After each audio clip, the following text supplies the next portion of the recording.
পথের মধ্যে যায় একটা গাছের নিচে বসিয়া আল্লাহ এক রাখাল বসে বসে বলতেছেন, মাবুদ গো, তোমাকে যদি আমি পাইতাম আমার ছাগলের দুধ ধোয়াইয়া তোমাকে আমি খাওয়াইতাম, তোমাকে যদি আমি পাইতাম মাবুদ গো সুন্দর মতো তোমাকে সাজাইয়া পড়াই আমি যেতাম। এই কথা বলতে আছে মুসা নবী আলাইহিস সালাতু ওয়াস সালাম পাশ থেকে যখন রওনা করলো, যখন তার কানের মধ্যে এই শব্দগুলো শুনলো, তখন মুসা আলাইহিস সালাতু ওয়াস সালাম একটা ধমক দিয়ে বলল, রে আহাম্মক, আমার মাওলা কি তোর আমার মতো খায় নাকি? তুই কেন শিরক করলি? ধমকের সঙ্গে সঙ্গে আল্লাহর বান্দার খেয়াল ছুটে গেল। আল্লাহর বান্দার খেয়াল ছুটে পাগলের মতো উঠে জঙ্গলের দিকে দৌড় মারল। আল্লাহু আকবার। আল্লাহ রাব্বুল আলামিন ওহী নাযিল করে, ওহী আমদ সোয়ে মুসা আজ খোদা বান্দা মারা চেরা কর দে জুদা। এ জামানার নবী মুসা, তোমাকে আমি দুনিয়ার মধ্যে পাঠাইছি আমার পথ বলা বন্দাবাদীকে আমার সঙ্গে জোড়াইয়া দেওয়ার জন্য। আমার সঙ্গে জোড়াই না বন্দাকে আমার থেকে তুমি কেন জুদা করলা? জমানার নবী মুসা আলাইহিস সালাম আশ্চর্য হইয়া গেল। সাধারণ একজন রাখাল মাওলার সঙ্গে তার গোপনে কি সম্পর্ক? আমি নবী হইয়া পর্যন্ত খবর রাখতে পারি নাই। তালাশ করা শুরু করলো কোথায় সেই পাগল পাওয়া যায়। জঙ্গলের ভিতরে দেখে পাগল দৌড়ায়, চিল্লায় আর জোরে জোরে কান্দে। মুসা আলাইহিস সালাম বলে, ও পাগলা, যেই কথাগুলো তুই বলতে আসিল ওই কথাগুলো তুই আবার একটু বল। তোর এই কথাগুলো আমার মাওলায় বড় পছন্দ করছে। আল্লাহ। তখন এই পাগলা ডাক দিয়ে বলে, জমানার নবী মুসা, হুজুর যখন আপনি বাধা দিচ্ছেন আমাকে, ও তখনের অবস্থা এখন আর অবস্থা আমার আর নাই। করে হুজুর আপনি যখন আমাকে বাধা দিচ্ছেন তখন আমি মঞ্জে সেদরা মমতাহাবা গুজারতাম, 100,000 চাল চাজু গোশতে। এই জমানার নবী মুসা, আপনি যখন আমাকে বাধা দিচ্ছেন তখন আমি মাওলার সিদরাতুল মুনতাহা পার হইয়া মাওলার 70,000 নূরের প্রকাশ চতুর্পাশে ঘুরতে আসিলাম। মাওলার সঙ্গে দেখা হইবে হইবে, তখন আপনি আমাকে বাধা দিচ্ছেন। হুজুর ওই অবস্থা তো এখন আর আমার নাই। বাবারে, একটা রাখাল হইয়া মাওলার সঙ্গে কি গোপন সম্পর্ক নবী পর্যন্ত খবর রাখতে পারে নাই। বাবারে, মাওলার দরবারে কে পীর, কে মুরিদ, কে ধনী, কে রিক্সাওয়ালা, কে জমিদার, এই পরিচয় চলবে না। বাবারে, যারা কি আমলে সালেহ করিয়া কবরে শুইতে পারবা তারাই একমাত্র নাজাত পাইয়া আল্লাহর ফজলে করবে জান্নাতে চলিয়া যাওয়া। আল্লাহ আল্লাহ। বাবারে, অনেকে মনে করে কিছু হয় বা না হয়। বাবারে, আমি প্রায় উদাহরণ দিয়ে বলো, আল্লাহর বান্দারা বুঝছে তারপর মাওলার কবরে যাইয়া শুইও। বাবারে, বোঝার সুযোগ কিন্তু এখন, চক্ষু চিরতরে চক্ষু বন্ধ হয়ে গেলে বোঝার সুযোগ কিন্তু আর হবে না। বাবারে, আমার মাওলা কত বড় দয়ার মাওলা, আমার মাওলা কত বড় কুদরতের মাওলা। বাবারে, তাকে স্মরণ করবো না কাকে স্মরণ করবো? আখরে আমার মাওলা ডাক দিয়ে দিয়ে বলতে আছেন, ইন্নাল ইনসানা লিরাব্বিহি লাকানুত, মানুষ বড় নেমো খারাপ। আরে আমি তোর বিচার চাইয়া চাই দেখতে আসি,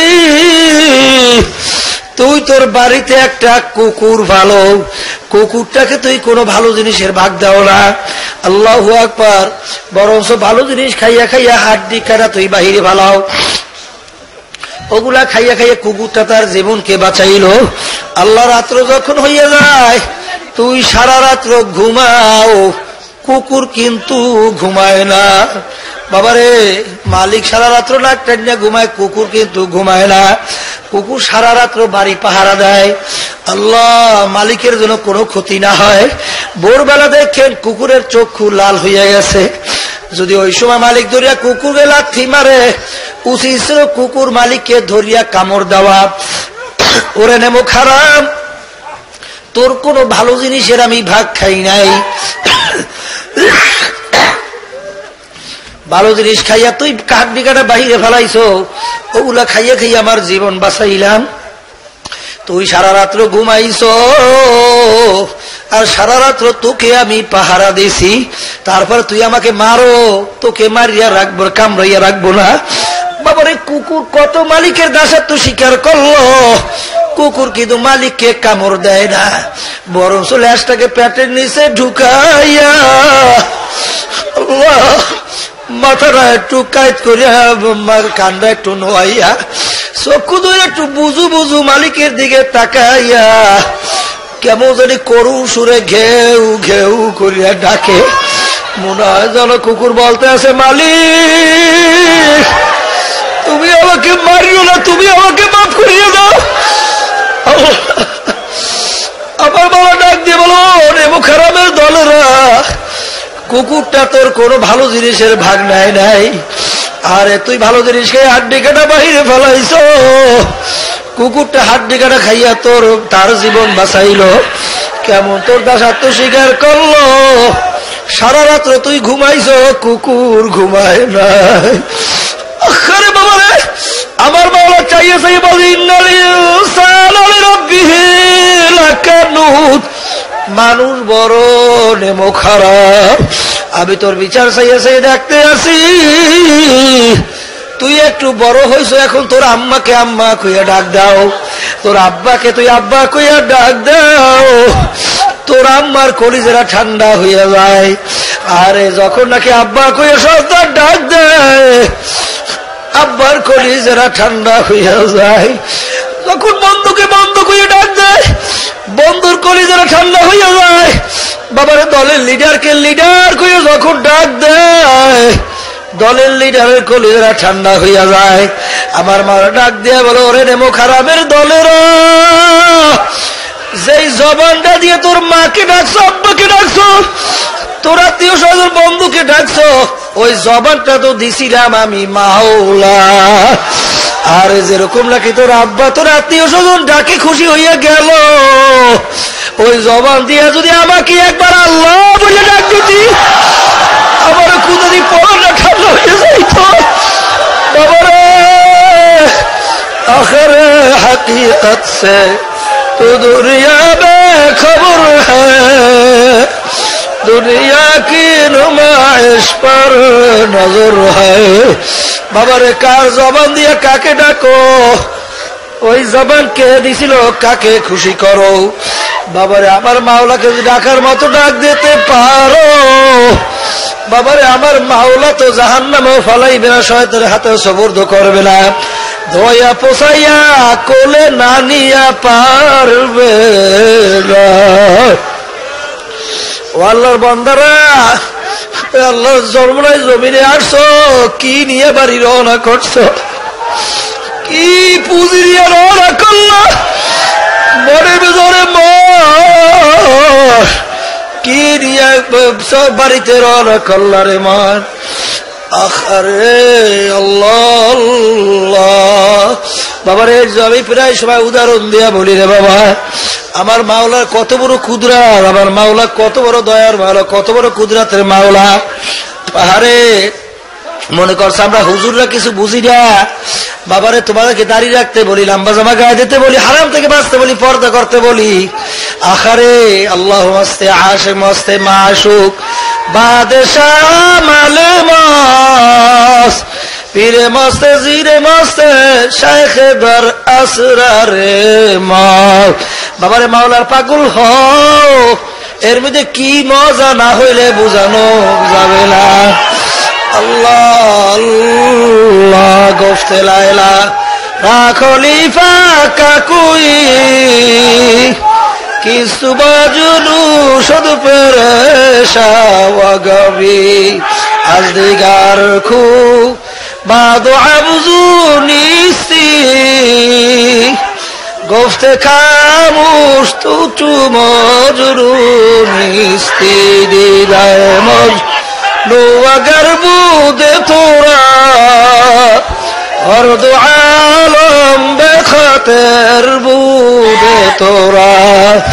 বাবারে লায়লাকে একদিন দেখে এক ব্যক্তি বলে, লায়লা তুমি কি সেই লায়লা নাকি যেই লায়লার মোহাব্বতে পড়িয়া, যেই লায়লার ভালোবাসায় পড়িয়া একমাত্র বাদশার ছেলে মজদু পাগলের মতো জঙ্গলে জঙ্গলে ঘোরে, খাওয়া নাই দাওয়া নাই ঘুম নাই আরাম নাই, বাদশার পরেই তিনি বাদশা হইবে এই খেয়ালও নাই।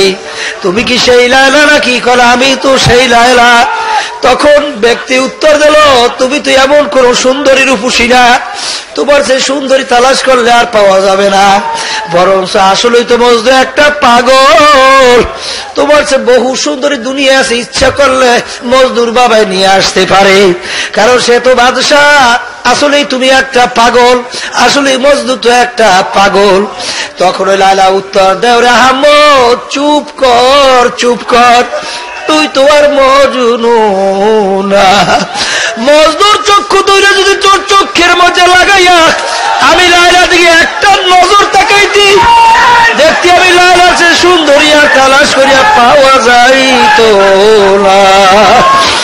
বাবারে, মজনুর চক্ষু যদি ভিন্ন চক্ষু হয়, আখরে আল্লাহ রসুল বলে, ও আমার উম্মতেরা, আল্লাহর পথে বন্দাবান্দি চলতে চলতে কতিবা আল্লাহর বন্দাবান্দি দুনিয়ার মধ্যে এরকম আছে, ইয়াদুহু ইয়াদুল্লাহ, আইনুহু আইনুল্লাহ, লিসানুহু লিসানুল্লাহ।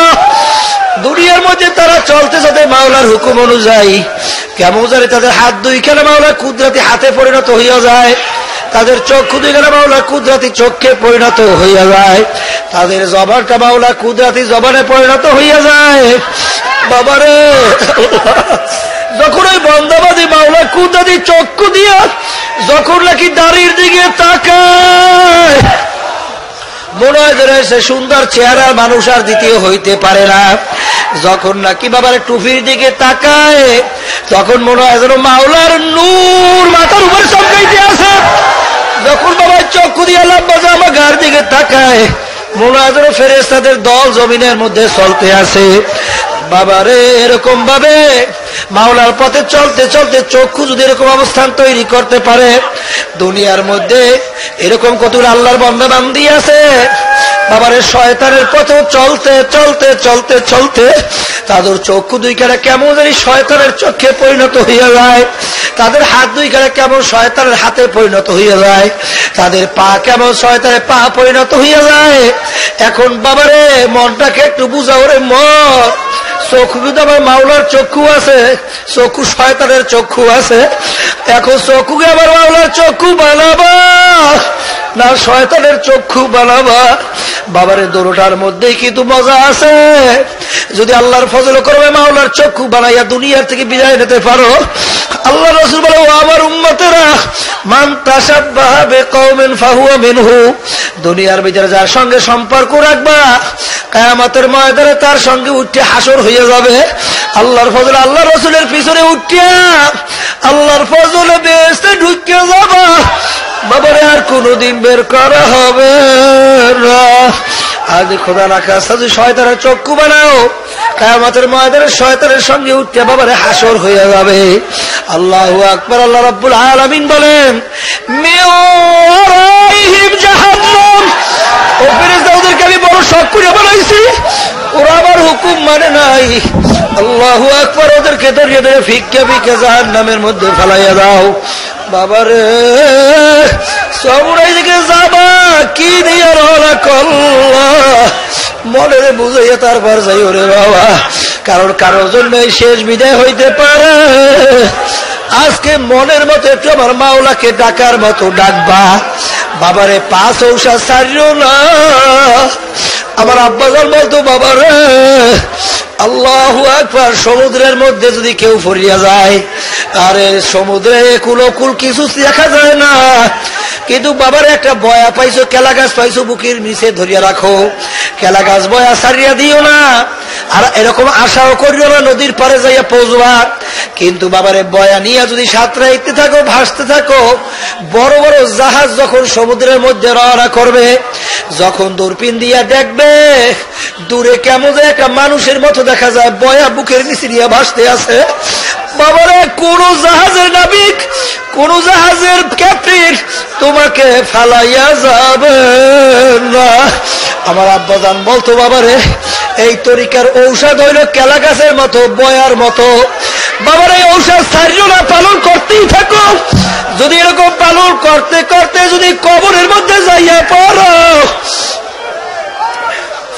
কিয়ামতের ময়দানে যখন বড় বড় কুতুবরা জাহাজ নিয়ে রওনা করবে, রশিদ আহমদ গঙ্গোহী রহমাতুল্লাহ আলাইহি যখন রওনা করবে, আল্লাহু আকবার, রশিদ আহমদ, আল্লাহু আকবার, আব্দুল কুদ্দুস গঙ্গোহী রহমাতুল্লাহ যখন রওনা করবে, আল্লাহু আকবার, হাজী ইমদাদুল আমাদ রকি রহমাতুল্লাহ আলাইহি যখন রওনা করবে, থানবী রহমাতুল্লাহ আলাইহি যখন রওনা করবে, উজানের কারি ইব্রাহিম সাহেব রহমাতুল্লাহ আলাইহি যখন রওনা করবে, বাবারে সৈয়দ ইসহাক সাহেব রহমাতুল্লাহ আলাইহি যখন রওনা করবে, বাবারে সৈয়দ ফজলুল করিম রহমাতুল্লাহ আলাইহি যখন রওনা করবে, বাবারে তোমাকে আমাকে ফালাইয়া যাবে না।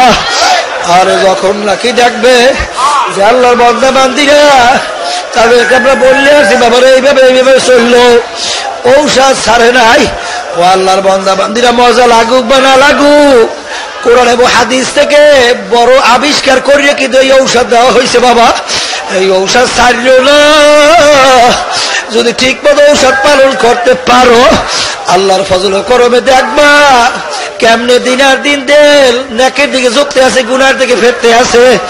আরে আজকে এরকম ভাবে বাবারে 5 ঔষধ ছাড়িও না, 5 ঔষধ ছাড়িও না, হিংসা বিদ্বেষ ছাড়িয়ে দাও, মোজাহিদ কমিটি বেঁধে আমি সদর সেক্রেটারি ছাড়িয়ে দাও, মাওলার পাগল হইয়া কবর আল্লাহ। কবরে কিন্তু কোন সেক্রেটারির পরিচয় চলবে না, কোন পীরের পরিচয় চলবে না, কোন মাতুব্বরের পরিচয় চলবে না, কে ধনী কে গরিব এই পরিচয় চলবে না। বাবারে আল্লাহ হাবিব মুহাম্মদুর রাসূলুল্লাহ সাল্লাল্লাহু আলাইহি ওয়াসাল্লাম তার কলিজা টুকরা সন্তান ফাতেমা রাদিয়াল্লাহু তাআলা আনহাকে লক্ষ্য করে বলতেছেন, ইয়া ফাতেমা তো আনকিজি নাফসাকি মিনান নার, ও ফাতেমা দুনিয়ায় থাকা অবস্থায় নিজে আমল করে জাহান্নামের আগুন থেকে বাঁচিয়া, ও ফাতেমা এরপর কবরে যাইয়া শুইও, ও ফাতেমা যদি কবরে এই পরিচয় দাও আমি আখিরি জমানার নবীর মেয়ে, ও ফাতেমা এই পরিচয় কোনো কাজ হবে না। আমার ভাইরা, আমার বাবারা, আল্লাহর রাসূল যদি তার মেয়ের ব্যাপারে কবরে নাজাতের কোনো গ্যারান্টি দিতে না পারে, তুমি আর আমি কোন আশায় কোন ভরসায় জীবনও শেষ করতে আসি? বাবারে কোনো পীরে কাজ হবে না, কোনো দলে কাজ হবে না, কোনো মুফতি মুহাদ্দিস পীরের পরিচয় চলবে না। বাবারে ফাতেমা রাদিয়াল্লাহু তাআলা আনহা ইন্তেকালের পরে কবরে রাখার পরে আবু যার গিফারি রাদিয়াল্লাহু তাআলা আনহু কবরকে লক্ষ্য করে বলতে, কবরের মাটি সাবধান, বেয়াদবি করিও না, তোমার গর্বে কাকে রাখছি জানো? হযরত হাসান হুসাইন রাদিয়াল্লাহু তাআলা আনহুমার আম্মাজানকে রাখলাম, শেরে খোদা আলী কারামাল্লাহু ওয়াজহির স্ত্রীকে তোমার গর্বে রাখলাম, ও কবরে মাটি সাবধান, বেয়াদবি করিও না, আল্লাহর হাবিবের কলিজার টুকরা সন্তান তোমার গর্বে রাখলা। কবরে মাটির জবান খুলিয়া গেছে, কবর মাটি ডাক দিয়ে বলো, আবু যার গিফারি আমার কাছে কার মেয়ে, কোন বংশের লোক, ধনী না গরিব, এমপি না মিনিস্টার, পীর না মুরিদ, মুফতি না মুহাদ্দিস, এই পরিচয় আমার কাছে কোনো কাজ হবে না। যারা কি ভালো আমল নিয়ে আমার গর্বে আসবে, সেই একমাত্র নাজাত পাইয়া জান্নাতে চলে যাইবে, সেই একমাত্র আমার কাছে ভালো ব্যবহার পাইবে। আর যদি খারাপ আমল নিয়ে আমার গর্বে আসে, আমি কবরের মাটি 2 পাশ থেকে এমন ভাবে চাপ মারব, এক পাজরে হাত দিয়ে অন্য পাজরে মিশিয়ে দেব, আমার কাছে কোনো খাতির হবে না। আমার ভাইরা, আমার বাবারা, আমার পর্দার আড়ালের মা ও বোনেরা, আল্লাহর রাসূল যদি তার মেয়ের ব্যাপারে কবরে কোনো গ্যারান্টি দিতে না পারে, এমন কেউ নাই কবরে বাবারে কবরের নাজাতের গ্যারান্টি দিতে পারবে। এই জন্য বাবারে কবরের চিন্তায় চিন্তায় আমার আব্বাজান দাদাজানের কথা প্রায় উল্লেখ করিয়া বলতো, আমার দাদাজান ইন্তেকালের আগে আগে চোখের উপরে বসে বসে কবরস্থানের দিকে চাইয়া চাইয়া জোরে জোরে চিল্লাই চিল্লাই কান্দে, আর জোরে জোরে ডাক দিয়া দিয়া বলে, ওরে আমার মাওলা রে, ওরে আমার মাসুক রে, তুমি যদি আমাকে মাফ নাই করো, ওই অন্ধকার কবরে আমি একা কেমনে থাকবো রে। বাবারে, যাদের জীবনটা মাওলার রাস্তায় কাটাইয়া দিয়েছে তবুও মানে না, তুমি আর আমি কোন আনন্দে জীবনটা কাটাইয়া কোন জায়গায় রওনা করছো রে পথিকের দলেরা, ও মুসাফিরের দলেরা, কি সামান নিয়ে রওনা করছো? বাবারে আমার আব্বা যারা অনেক সময় অন্ধকারে ফজরের সময় নামাজ পড়তে যখন রওনা করতো, হঠাৎ জোরে চিল্লাইয়া উঠতো, দরজা খুললে দেখা গেল আব্বাজান নামাজ পড়তে যায়, সিঁড়ি দিয়া নামে আর গুন গুন গুন গুন করে কান্দে। বাবারে যাদের জীবনটা মাওলার রাস্তায় কাটাইয়া দিয়েছে তবুও মনে মানে না, তুমি আর আমি কোন আনন্দ জীবন শেষ করলাম। বাবারে ছাত্র যদি পরীক্ষার জন্য পড়াশোনা না করে, ওই ছাত্র কিন্তু পরীক্ষায় পাশ করার আশা করতে পারে না। ব্যবসায় যদি ব্যবসায় শ্রম না দেয়, ব্যবসায় ভালো ফলাফলের আশা করতে পারে না। কৃষক যদি কৃষিতে সময় না দেয়, কৃষি ফল ভালো পাওয়ার আশা করতে পারে না। বাবারে আখিরাতের মামলায় যদি দুনিয়াতে শ্রম না দাও, ওই আখিরাতের মামলায় কিন্তু ভালো ফলাফলের আশা করা যায় না। এই জন্য বাবারে, আর আমার আব্বাজান প্রায় বলতো, বাবারে পায়েও ধরছি হাতেও ধরছি, বাবারে এখনো ফেরো, বাবারে এখনো ফেরো। আমরা তোমাদের পিছনে এত কেন চিল্লাই রে বাবা? একটা 2 বছর 2.5 বছরের বাচ্চা বাবারে পানির ঘাটলায় যাইয়া পেয়ালা নিয়ে পানি নিয়ে খেলা করতে আছে। পানির খেলার মজা পাইয়া বাচ্চা খটখট খটখট করিয়া হাসে। ঘাটলে আর কোন লোক নাই।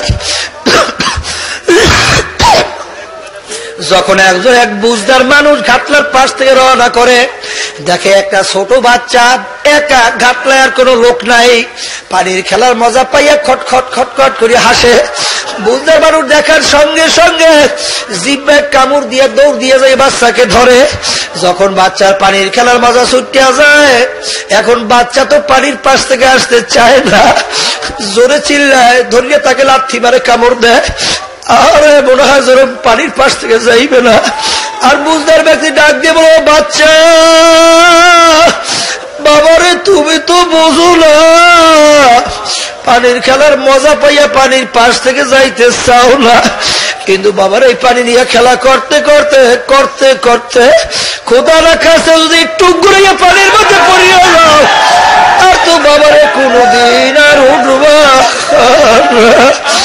বাবারে আমরা আলেম ওলামারা কতিবা আল্লাহর খাস বন্দাবান্দিরা, আমরা কোরআন হাদিস অনুযায়ী দেখতে আসি, কতিবা আল্লাহর বন্দাবান্দিরা দুনিয়ার আনন্দ মূর্তি পাইয়া, হারামিতে মজা পাইয়া, অন্য মহিলার সঙ্গে অন্য মহিলারা পুরুষের সঙ্গে কথাবার্তায় মজা পাইয়া, বাবারে সিনেমা বায়োস্কোপ বিভিন্ন টেলিভিশনের ড্যান্স গানে মজা পাইয়া, বাবারে ঘুষ সুদ বিভিন্ন হারামের মধ্যে মজা পাইয়া, বাবারে ওই জাহান্নামের ওই নদীর পার থেকে আসতে চায় না, জাহান্নামের কিনারায় বসে খেলা করতে আছে। আহারে মাওলার হুকুম অনুযায়ী আজরাইল আলাইহিস সালাতু ওয়াস সালাম হাত পেতে পিছনে দাঁড়িয়ে রয়েছে, কখন হুকুম হইবে আর খাপ করিয়া ধরিয়ে বসবে। বাবার এই অবস্থায় যদি ধরিয়ে বসে, বাবারে আর তো কোনদিন আর উঠবা না। বাবারে এখনো কি মন কেন বোঝে না? ওরে মন, দুনিয়ায় ছিলাম না, এখন আছি, আবার থাকবো না। আমার মাওলা কত বড় কুদরাতের মাওলা। বাবারে একটু চিন্তা করে তারপর মাওলার কবরে গিয়ে শুয়ে, কারণ বাবারে একবার যদি চৈজ্ঞা বসে আর দ্বিতীয়বার আসে জিতবার কিন্তু আর আশা নাই। ওসমান গনি রাদিয়াল্লাহু তাআলা আনহু যখন কবর দেখতে এরকম ভাবে আউ আউ করে জোরে চিল্লানি শুরু করতো, লোকেরা বলে, হুজুর আপনি কবর দেখলে এরকম কেন অস্থির হইয়া যায়? তখন তিনি কান্দে আর বলে, ও আমার সঙ্গীরা, আখিরাতের যেই কটা ঘাটি আছে তার প্রথম নাম্বার ঘাটি হইল কবর। এই কবরে যার সঙ্গে ভালো ব্যবহার শুরু হয়ে যাবে, সামনের ঘাটিতে ভালো ব্যবহারের আশা করা যায়। এই জন্য আমি কবর দেখলে সহ্য করতে পারি না। বাবারে যেই মামলার তদবির নাই, বাবারে সেই মামলার কিন্তু খালাস নাই। এই জন্য জীবনের শেষ জিকির মনে করিয়া বলে, মাবুদ গো, এখান থেকে যাই আর আসতে পারি কিনা, এমন ডাকাই তোমাকে ডাকবো, তুমি আমাকে ধরা না দিয়া পারবা না। এরকম ভাবে মনের বুঝ দিয়া এমন ভাবে আমার মাওলাকে ডাকবো। আমার মাওলায় তো আদা করছেন, আল্লাহু আকবার, উদউনি আস্তাজিব লাকুম, বান্দা বান্দা আমাকে ডাকো, তোমাদের আমি ডাকে সাড়া দেব। আমার মাওলাকে ডাকার মতো যদি ডাকতে পারো, আল্লাহর ফজল করে আমার মাওলায়